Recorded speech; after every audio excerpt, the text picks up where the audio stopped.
Créé en 2011 par Dr Théophile Gbei Nukodjosonou, enseignant-chercheur et maître de conférences des universités du CAMES, l'Institut universitaire panafricain, présent à Porto Novo et à Kétou, est l'un des établissements d'enseignement supérieur de référence au Bénin et en Afrique. Il se distingue de par sa formation et l'exercice de recherche, de rédaction et de soutenance de mémoire par les étudiants pour développer en eux des compétences utiles pour leur carrière. Lorsque nous avons formé les étudiants, ils commencent à partir de la deuxième année à s'approprier les vraies notions de méthodologie, de recherche et de rédaction de mémoire. Et donc en troisième année, lorsqu'ils ont fini, on leur désigne aussi donc des encadreurs chez nous, qui n'est pas docteur, ne peut pas encadrer nos étudiants. La particularité, c'est qu'à la troisième année, lorsqu'ils ont fini les examens du semestre 1, 2, 3, 4, 5, 6, c'est la soutenance qui est un examen oral de tout ce qu'ils ont fait en écrit qui vient galvaniser tout pour que nous puissions sortir le semestre 6. Donc, je vais parler du relevé du semestre 6. Et ça fait qu'ils ont validé tous les crédits qu'il faut. Il faut 180 crédits pour avoir la licence. Avec ça, c'est validé. Cette année, nous avons des étudiants en français, en administration générale et territoriale, n'est-ce pas, en ATSS, en relations internationales, en secrétariat, n'est-ce pas, de direction et management, en communication multimédia, en anglais, didactique de la langue anglaise, en français, linguistique, lettres modernes. Et donc, nous avons une série de filières qui sont des filières porteuses. Depuis le 5 juin 2024, les soutenances de mémoire à l'IUP Porto Novo ont donc démarré pour le compte de l'année 2023-2024, des travaux de recherche défendus par les différents impétrants devant d'éminents professeurs des universités qui ont apprécié la pertinence des thèmes de chaque impétrant et leurs efforts. Le candidat a réfléchi sur un sujet original d'actualité, pertinent, qui a une portée socio-culturelle, une portée transculturelle et également une portée sur les questions de valeurs endogènes, d'identité raciale, d'identité ethnique, d'identité linguistique, d'identité communautaire. Nous devons savoir que le peuple Yoruba est un peuple très étendu en Afrique de l'Ouest et également avec une diaspora au Brésil, dans les Antilles et autres. Le candidat s'est très bien défendu. Il est vrai que son corpus a été constitué à partir des prénoms relevés, identifiés dans la ville de Porto Novo. On aurait souhaité une étude comparative avec les autres régions Yoruba du Bénin pour voir les questions de transdisciplinarité et également les questions d'interculturalité à travers toutes les zones Yoruba du Bénin et au-delà du Bénin, puisque le Nigeria proche de nous également a une population très forte de Yoruba.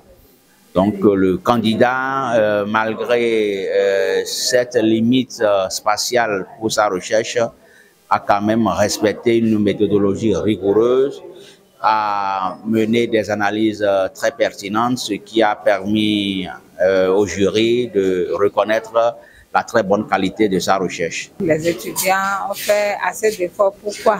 C'est à cause de la période de stage. Ils ont l'obligation de faire 3 mois de stage, vous voyez. Et ces 3 mois de stage-là jouent sur leur écrit parce que s'ils ne font pas le stage, ils ne peuvent pas produire mémoire professionnelle. Et la difficulté aujourd'hui, le nombre étant grandissant, tous les étudiants n'arrivent pas à avoir des lieux de stage pour répondre à ces 3 mois-là et qui agissent sur la qualité du travail. Et donc, c'est le rôle des maîtres de mémoire, c'est de les amener à produire un bon document. Et je crois que ces étudiants ont fait de grands efforts pour arriver aujourd'hui à ce que vous avez comme résultat. Et ce que j'ai admiré, apprécié, c'est le choix des thèmes. C'est très intéressant et nous allons les aider à améliorer la qualité du document qu'ils ont sorti.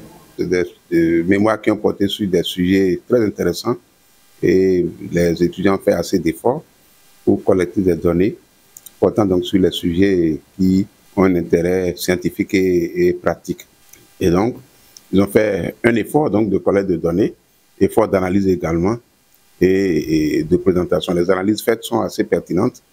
Et puis, il faut dire aussi que les suggestions par lesquelles les mémoires prennent fin et permettent bien sûr de dire que ces étudiants ont effectivement fouillé, ils ont vraiment fait des investigations, ils ont vraiment fait le terrain, et c'est ça la force donc de la recherche. Que les étudiants continuent de faire l'effort qu'ils ont fait, et aussi que le président de l'Institut, qui ne cesse d'avoir assez d'initiatives, d'essayer de faire en sorte que le renforcement des capacités des étudiants soit encore davantage pris en compte. Par ailleurs, ce mercredi 12 juin 2024, 3 étudiants, dont 2 hommes et 1 femme, ont soutenu en licence professionnelle dans la filière Gestion foncière et domaniale, une filière dont l'Institut universitaire panafricain a été autorisé par l'État béninois depuis 2021 à intégrer dans la liste de sa formation. Et comme le souligne le président de l'IUP, c'est pour la première fois dans l'histoire du Bénin que sont formés les étudiants en gestion foncière et domaniale.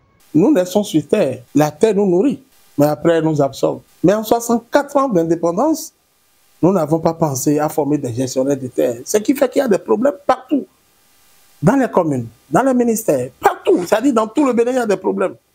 Les gens sont en prison parce qu'il n'y a pas de gestionnaire pour donner les conseils qu'il faut sur un certain nombre de choses qu'il faut faire pour sécuriser la propriété foncière. Donc, nous nous réjouissons de ce que, pour la première fois au Bénin, c'est à l'Institut universitaire panafricain, l'État a donné cette autorisation depuis 2021 et nous avons formé de façon régulière des jeunes qui ont planché ce matin. Le ministère se réjouit du fait que nous avons lancé cette filière-là et ils nous ont accordé ça tout de suite. Le marché est autorisé déjà. Le ministère se réjouit du fait que nous avons lancé cette filière-là et ils nous ont accordé ça tout de suite pour former en licence de gestion foncière et domaniale d'abord et après on vous donne. Et je crois l'année passée, ils sont venus, ils ont évalué tout ce qu'il faut et j'ai appris que c'est déjà accordé et d'ici à là on aura l'arrêté. Et par la grâce de Dieu, ces étudiants vont continuer. Ils vont continuer la session de 2024-25.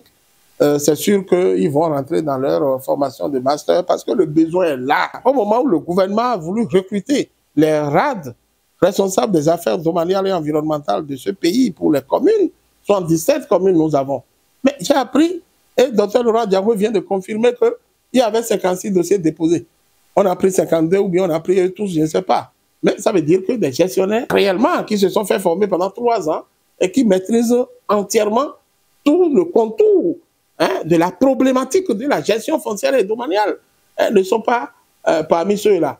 Mais il y a eu des formations modulaires pour les former aujourd'hui, c'est eux qui sont sur le terrain.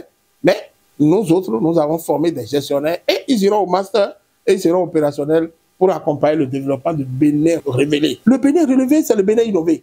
Le Bénin innové, c'est le Bénin dans lequel tout ce qui nous manque comme formation, les filières, on va les amener pour que notre jeunesse soit au pas pour remplir leur fonction de relever le relèvement des défis qui sont ceux de notre société, de notre pays.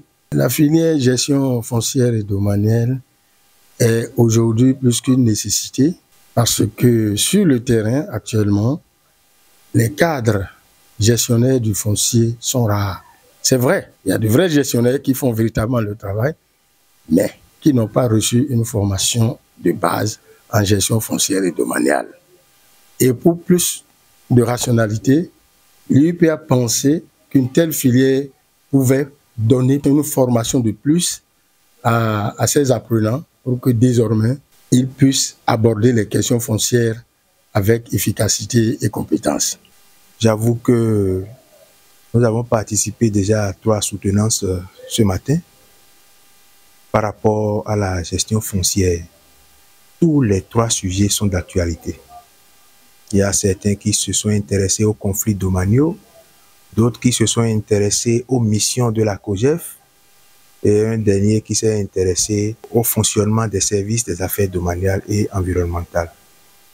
Tout ça permettra de bien gérer le foncier de notre pays. Et ça entre en ligne de compte par rapport aux vision des dirigeants de notre pays qui ont pensé qu'il faut des spécialistes dans chaque secteur, dont le secteur des affaires domaniales et environnementales. C'est la preuve que les RAD ou DAD, selon le statut de la commune, sont des gens qu'il faut pour mieux gérer le foncier des communes. Les impétrants dans la filière gestion foncière et domaniale se sont réjouis de l'aboutissement heureux de leur soutenance dans cette nouvelle filière porteuse d'avenir. Je suis très honoré, je suis très content. Ça s'est bien passé, la présentation. J'ai eu une mention très bien avec une autre division. Effectivement, c'est la nouvelle filière. C'est une nouvelle filière, une toute première au Bénin. Il est vraiment important de former des gens en la matière. C'est un plaisir pour moi de faire partie des premiers, dans tout le Bénin d'ailleurs. Je suis très content et j'invite aussi d'autres à faire pareil et à s'inscrire. Le foncier, c'est une filière que j'ai commencé par aimer depuis un bon moment. Je suis à la mairie d'Adjoum, je suis affecté au service des affaires domaniales. Je me suis dit qu'il faudrait quand même avoir le diplôme, s'informer, faire une formation sur le foncier pour être bien aguerri, pour mieux servir la population. Donc je suis vraiment content, je suis très fier de faire partie de la première vague des professionnels du foncier en République du Bénin, formés à l'EUP Porto Novo. Je suis vraiment fier et je suis très content. J'ai pris ce thème parce que arriver dans les services des affaires domaniales, surtout dans la commune de Dongbo, il y a pas mal de choses qui se passent, pas mal de constats que nous avons faits pendant notre période de stage. Donc, c'est tout ça qui nous a amenés à choisir ce thème. D'abord, je fais partie de la première promotion de cette filière. Ça me réjouit tellement. Je tiens à dire un sincère merci à l'école qui nous a soutenus durant tout le cursus. La thématique du foncier est un problème majeur au Bénin et cette filière gestion foncière et domaniale permettra sans nul doute de régler assez de problèmes. Une filière d'avenir vers laquelle des regards doivent être tournés lors des choix de filière de formation après le bac. On note actuellement une saturation de presque toutes les filières de formation dans les universités publiques et privées. Je pense que la filière gestion foncière et domaniale est aujourd'hui une opportunité parce que la saturation constatée n'est pas encore à ce niveau. Et en dehors de ça, le besoin se fait sentir véritablement sur le terrain. Donc j'invite les nouveaux bacheliers à s'inscrire à l'Institut universitaire panafricain et surtout en gestion foncière et domaniale pour quand même gérer notre foncier avec efficacité. Non seulement les nouveaux bacheliers, j'invite ceux qui sont déjà dans le secteur du foncier et de l'environnement à se faire former pour avoir les notions plus approfondies dans la gestion foncière. La filière de gestion foncière et domaniale, la filière de l'administration territoriale, générale et territoriale, la filière de l'administration du travail et de sécurité sociale sont des filières importantes, des filières porteuses. Lorsque vous faites former dans ces filières-là, vous ne chômez pas. Donc nous invitons les jeunes bacheliers, que vous soyez dans la vallée ou que vous soyez dans Porto Novo, partout, vous êtes dans tout le Bénin, venez vous inscrire. Venez vous inscrire pour vous faire former dans les filières porteuses que nous avons dans notre école. Lorsque vous venez vous inscrire ici, la première année, on vous fait une immersion obligatoire en informatique. En deuxième année, l'anglais est obligatoire. Vous devrez pouvoir maîtriser l'anglais. On vous enseigne ça pendant près d'1 an. C'est-à-dire que c'est 4 heures par semaine pendant 1 an. Et lorsque vous arrivez en 3e année, vous savez, lorsque les jeunes finissent, ils veulent du travail, on leur fait un terrain. Est-ce que vous pouvez conduire la voiture? Ils disent non. On dit, ah, ils veulent quelqu'un qui peut conduire.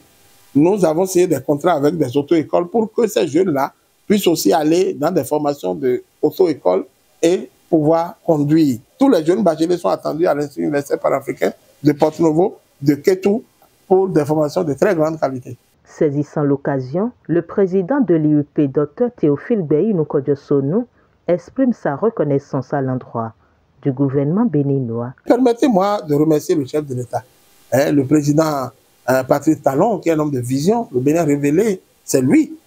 Et ça, c'est l'innovation.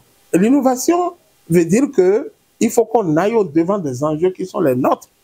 Et ces enjeux aussi, c'est les enjeux fonciers. Et je voudrais remercier aussi notre ministre, Madame Ladeka, donc Madame le ministre de l'Enseignement supérieur et de la Recherche scientifique, et toute la direction, le directeur général, et tous ceux-là qui nous ont accompagnés pour l'autorisation de cette filière qu'ils ont trouvée comme une filière importante. L'Institut universitaire panafricain est l'un des 36 établissements d'enseignement supérieur qui a toutes ces filières agréées par l'État béninois. Notifions également qu'il dispose d'un foyer qui peut prendre environ 300 étudiants pour ceux qui viennent de très loin ou des étudiants ressortissants des pays voisins qui viennent étudier à l'Institut et souhaitent rester à l'internat. Les parents d'étudiants sont donc invités à opter pour le meilleur choix et les étudiants eux-mêmes sont invités à massivement s'inscrire dans les filières de l'IUP, entre autres l'anglais et le français, l'administration générale et territoriale, l'administration du travail et sécurité sociale, diplomatie et relations internationales, sciences politiques et relations internationales, gestion des ressources humaines, secrétariat de direction et management, finances, comptabilité et audit, transport et logistique, hôtellerie, restauration et tourisme, réseau informatique et logiciel, journalisme, communication multimédia et la nouvelle filière porteuse d'avenir, gestion foncière et domaniale.